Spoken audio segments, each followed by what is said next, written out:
Hi there everyone, it's Russ Douglas 222. Hello, thanks to all my subscribers, much appreciated. And back in, guess where? The Brucey Bonus Man Cave. And this video, title of this video, PARDs are not illegal and not dangerous, as long as they're used safely.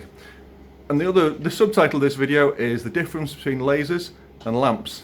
And that particularly pertains to the standards. And I'm going to put a link down below to my post, which was using Bruce's know-how, and I wrote it, and then Bruce's proofreading on the Night Vision forum. I'll put a link to my Night Vision forum post below, so you can read all the small print and see the standards as they apply to lasers and lamps.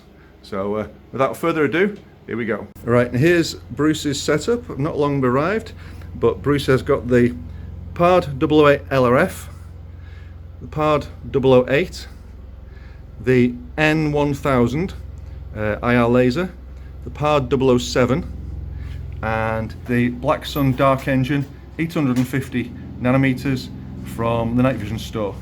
So thanks to Clive Ward. So this gadget, you hold this button down, and with the naked eye there's a very small fine red laser dot, and mobile phone also sees it.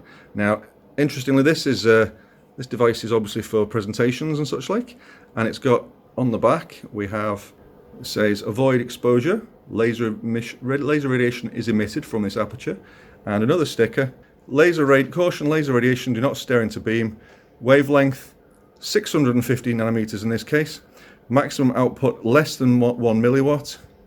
Class 2 laser product. Because it's less than 1 milliwatt, it's a Class 2 laser, and there are no restrictions on the purchase or sale of Class 2 lasers.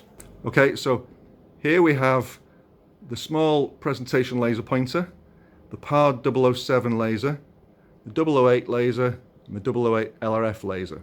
And what's the availability of these, Bruce? All of these are perfectly legal to be sold to the public and used by the public. There are no restrictions on purchase or sale or use of Class 2 lasers. Obviously you don't get to use them recklessly, but in terms of if you use them sensibly, there's nothing illegal about buying or owning any of these lasers. Okay. So we've got a presentation laser here, which is a small dot you can see on the wall. We've got the PARD 007 laser on and visible on the wall, and PARD 008 visible laser firing against the wall, and an 008 LRF laser firing against the wall. So you've got 4 red dots at the moment, all of which are all of which are lasers which are less than 1 milliwatt power, and therefore all Class 2, and therefore perfectly legal to buy and use. Right, so as I said, these are all Class 2 lasers, and they're lasers. They're not lamps, they're lasers. These do not illuminate anything, they simply point out that something is there. And they're covered by the laser standard, which has got a classification system based on Class 1, Class 2, Class 3, Class 4. Class 3B and above are not supposed to be sold to the public. Anything less than that are available to be sold to the public. All classes of lasers can be used as long as they're not used recklessly. You could own and use a 10,000 watt laser and that would be perfectly legal, but don't shine it in anybody's face. Simple as that. By laser I mean that they've got very, very, very narrow beams. If you look at the size of the spot there, we're 5 meters away from the source, and the spot is barely a couple of millimeters wide. So that's what we mean by a laser. Something that doesn't illuminate but merely points to. When we get to the infrared illuminators in the PARDs, you'll see the difference between a laser and a lamp. What we want to do is to show you the difference between the size of the spot from a red dot laser that we've just shown you, and also show you the size of the area illuminated by the infrared illuminators in the PARDs, to show you that they're not lasers, they're actually lamps. So because we can't really do that with a normal phone because it's infrared, we're using the NV019 because it's an NV spotter, it can detect infrared. So what we'll do, we'll video the 4 red dot lasers and the infrared illuminators on each of the PARDs to show you the relative sizes of the areas which each of those illuminators produce. And you'll see the difference in size between the spot produced by the red dots and the much larger area produced by the infrared PARDs produce. You can see from the position of the collars of each of these, you can see straight away visibly that the IR illuminators are fully focused, as tight as they go. We can see downrange with the naked eye 1, 2, 3 red dots from the 3 PARDs. And if I just show you what's being recorded through the NV019, you can see here we have the 3 IR lamp basically beams, and above each of these 3 you see 3 small bright white dots. That's the visible red laser for each. That is the difference between a lamp and a laser. I'll switch on the N1000 laser. Second from the left, you can now see the N1000 laser.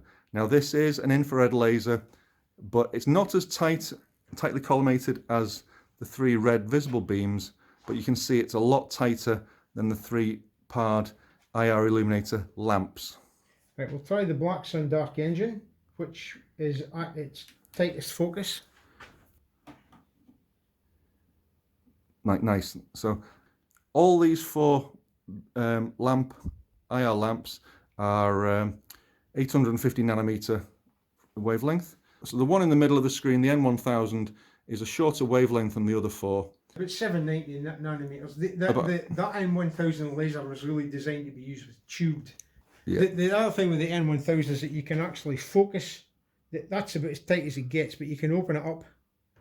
Yeah, oh, whoa, I can see that opening up big time. And you can go the other way as well. Right, yeah, it goes to get tight and then it goes to a blur. That's right. But we want to show you, tell me if I'm tight, if I'm going the right way. Yeah, keep going. Basically, bright. Keep going. The PARDs contain 2 lasers, right? They contain the red dot laser, which is a class 2, the one we've showed you, less than 1 milliwatt. The infrared, the source of the infrared is also a laser, but it's a different type of laser. It's known as a vertical cavity surface emitting laser, or a VCSEL. And the difference is that it does not produce a tight spot like the red dot. The 2 different standards that we've been speaking about, the laser standard and the lamp standard, are worded in such a way that if a device contains a laser, the device is classified as a laser. If the beam produced by the laser meets certain conditions in terms of its width of the beam and certain other things, then the emissions from that laser can be classed as a lamp. And that's exactly the situation we have with the PARDs. They contain lasers which emit infrared radiation, but the actual radiation that they emit comes out in such a way and in such a beam that it doesn't have to be classified as a laser, it gets classified as a lamp. And the thing is that there are no restrictions on the sale or use of lamps in the way that there are restrictions on the sale and use of lasers. That's the reason why we've been having this ongoing problem, because trading standards have erroneously interpreted the standards. They're using basically they've not read the laser standard correctly to understand that these lasers fall into the classification whereby you can classify the laser emissions as a lamp rather than a laser. And there are no restrictions on lamps.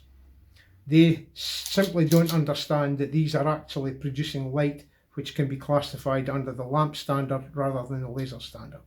So again, this all comes back, the difference between a laser and a lamp comes back to the 2 different British standards, and the later British standard, which we'll put the link down below, Night Vision Forum, the post, the comment, and you'll see the list of the 2 different British standards, one for the lasers, one for the lamp.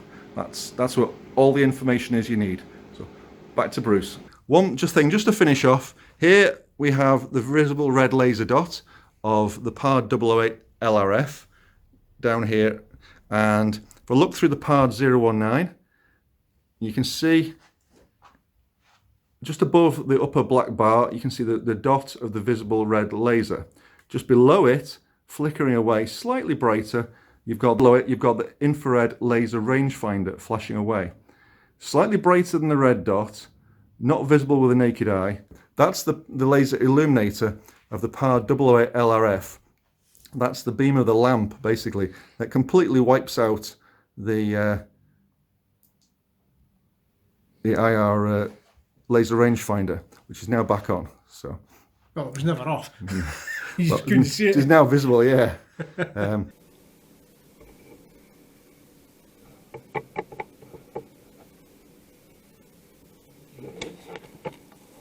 Ah! I just changed the zoom a little bit and now they're back. Bright. Why the hell that should happen?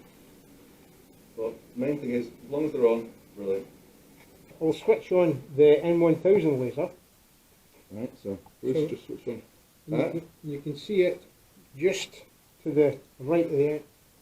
Try and move it a little bit. Oh, perfect. Oh, that's even better. Oh no, it was perfect and it's gone down a bit. So, yes. So the one in the middle now is a laser. That's the N1000 IR laser. Is it 850? No, it's less than that, so it's 790, 8 or 810. It's a short one. Yeah. The other thing with the N1000 is that you can actually focus. That's about as tight as it gets, but you can open it up. Yeah, oh well, I can see that opening up big time. And you can go the other way as well. Right, yeah, it goes to Okay. tight and then it goes to a blur. That's right. So, but we wanted to show you, tell me when I'm tight, if I'm going the right way. Yeah, keep going, keep going, keep going. Basically, bright. Keep going. There. Okay, that's it. That's a tight beam. That's as tight as you can make it. It's gone slightly to the right, but yeah, that's the tight beam.